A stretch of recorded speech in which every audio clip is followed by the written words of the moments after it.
muhimu wakumbuke, nchi hii iko huru.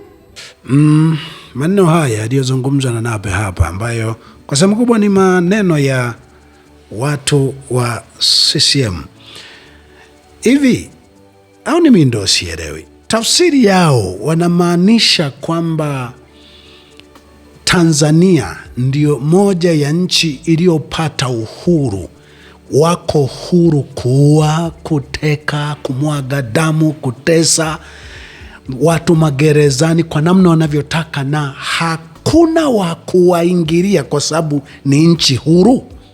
Kwa sababu mimi naonaga kinacholalamikiwa na baadhi ya watu ambao wakati mwingine huweka macho yao Tanzania, kinacholalamikiwa wale watu hawaji kuchukua uhuru ule, kwamba sasa hii nchi sasa haina rais, haina wabunge, haina serikali.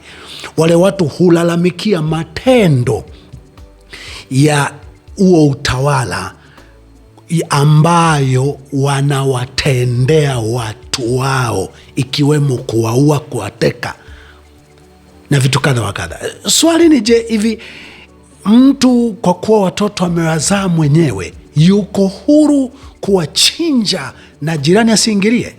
Kama hilo jirani atatakiwa kuingilia, je, ni jambo baya kiasi gani utawala ukiwa unachinja watu wake, unatesa watu wake, unakandamiza watu wake?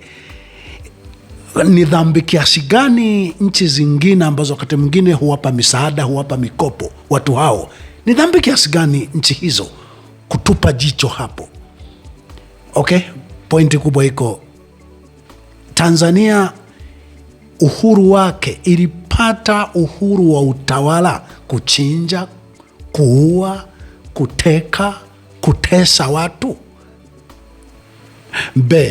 Nape hapa anasema kwamba wizara iwakumbushe rafiki zetu wasitumie urafiki wetu, si changamoto tulizo nazo kutukandamiza, kutunyanyasa, kutuonea. Unafikiri nyie ni haki kuonea, kukandamiza, kuua watu, kutesa watu? Ila wanapotokea wengine walau kujihami kwamba sasa kwa kuwa nyie ni nchi huru, mko huru kuua watu wenu, kuteka, kutesa watu wenu, basi sisi msiwe mnakuja kwetu, kwa sababu mkimaliza wa kwenu mkaona ni amani, mkija huku kwetu nako mtaanza kutuua, kututesa, kututeka. Hao watu bado wana makosa. Sisi tunapoua huku, tukija na huko tukianza kuwaua, tuna haki tuko huru, ni nchi huru. Kwa sababu hawa wanawazuia kwenda kwao, kwa kuwa nyie kwenu ni nchi huru. Kuua ni kawaida, kuteka, kutesa watu, kukandamiza watu ni kawaida. Hebu msikilize Nape kidogo hapa, alafu tarudi kamilisha kidogo hapo. Karibu. Wizara mara kadhaa tuwakumbushe marafiki zetu kwamba tuko tayari kushirikiana nao kama marafiki zetu kuzitatua changamoto mbalimbali tunazopitia, lakini muhimu wakumbuke, nchi hii iko huru, ilipata uhuru wake. Uhuru wetu hatukupewa kama zawadi, tulipambana tukapata uhuru wetu. Tuko huru wa uheshimu uhuru wetu, tunaheshimu mchango wao, tunathamini mchango wao kwa kushughulikia changamoto tulizonazo, lakini waje wakijua nchi iko huru na wauheshimu uhuru wetu. La pili, marafiki zetu waje, lakini muhimu wakumbuke, wasitumie changamoto tulizonazo kutunyanyasa, kutukandamiza, kutuonea, kutudhalilisha. Watumie fursa tunaowapa ya sisi kufanya nao kazi kwa heshima, nidhamu na upendo. Na katika mijadala hiyo ambayo imeendelea nayo, moja maeneo ambayo mekomaa, na pia kuna machawa wameinuka, chawa wameibuka huko na kule. Tanzania haina unyanyasaji wa kidini. Sijui itakuwa si tunaishi Tanzania ya kwenye ulimwengu wa roho, sijui ulimwengu gani. Lakini mimi ni mchungaji, mtoto wangu wa pekee ameuawa na mtu ambaye alikuwa mkurugenzi mkuu wa usalama wa taifa na alikuwa Muislamu, ambaye ukiangalia sababu, malaika wa watu, malaika yule mtoto alikuwa na kosa gani? Mimi nilikuwa na kosa kiasi gani kuua mtoto kama ndani yake hakuna tu ile chuki ya kidini? Nimefungwa gerezani kwa kitu kinachoitwa sijasajili kanisa. Nilienda kwa mkuu wa wilaya, ainipa barua, endelea kusali ndani ya wilaya. Unapohangaika kusajili, hiyo utaratibu mnaojua, unapohangaika kusajili kitaifa, mlipoona mmeua mtoto haijawatosha, mliamua kukikataa hata kikaratasi chenu ili mfanikishe nia yenu ya kunitesa. Ndani yake ukiangalia unaona tu kabisa, hivi kama haya sio manyanyaso ya kidini, wanaonyanyasa kidini wenyewe wakoje? Kwa sababu nina hakika tumesali hivyo, zimekuwepo tawala zingine hasikuwahi kuleta shida hiyo. Na kusali kuna shida gani kusali hata kama mtu hana kibali chochote?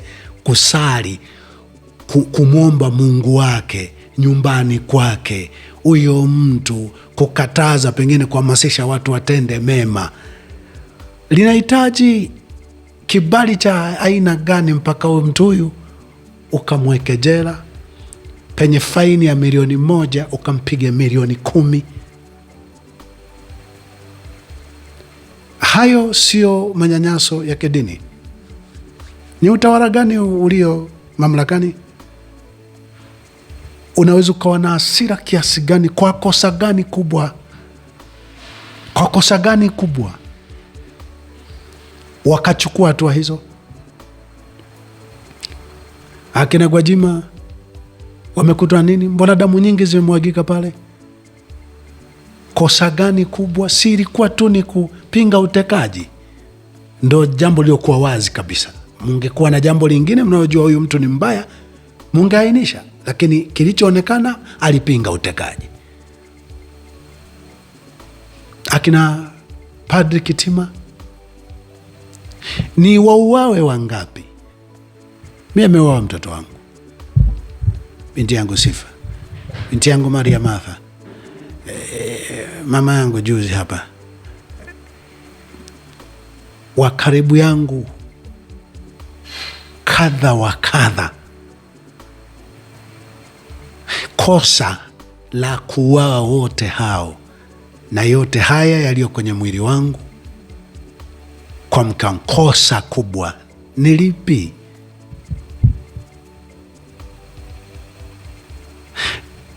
Kwa nini wasione hao kwamba hapa itakuwa ni unyanyasaji wa kidini? Kwa nini wasione hilo? Lakini Tundu Lissu wamesota magereza. Kwa nini wasione ni unyanyasaji wa kisiasa na vitu kadha wa kadha?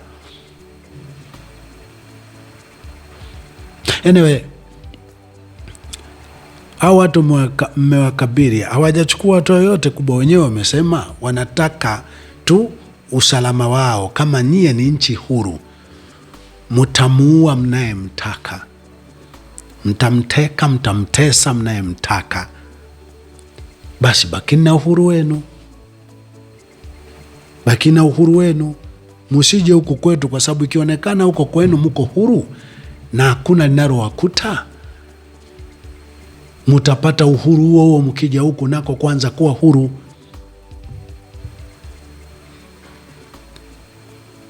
Na wakati mwingine wanaangazia ni tuwe tunatowakopesha na kuwapa misaada, kwamba tunaona utu tunatowakopesha na kuwapa misaada. Mkijumlisha uhuru mlionao, mnatutumia utu kuua watu wenu, kuteka watu wenu, kutesa watu wenu. Nalo ni kosa? Hapana, hapana, hapana. Sisi tuna haki ya kuua, kutesa, ila msituone. Wanaonea nini? Si wanasema tu msije kwetu kwa sababu mna uhuru uliopitiliza, mna uhuru, na si tumeamua kuachia uhuru wenu. Sawa bwana, kwa sababu ndio mlio na haki ya kuua, kumwaga damu, kutesa. Hakuna mtu yoyote atakaye jaribu kuwaokoa, kuwasaidia mnaowatesa, mnaowaua. Ni mbaya sana. Nadhani mnamtishia, mna uranium, mna tanzanite, mna mlima Kilimanjaro, mna mbuga za wanyama. Kwa hiyo huyu mtu ajiangalie sana, atapata hasara sana. Who are you?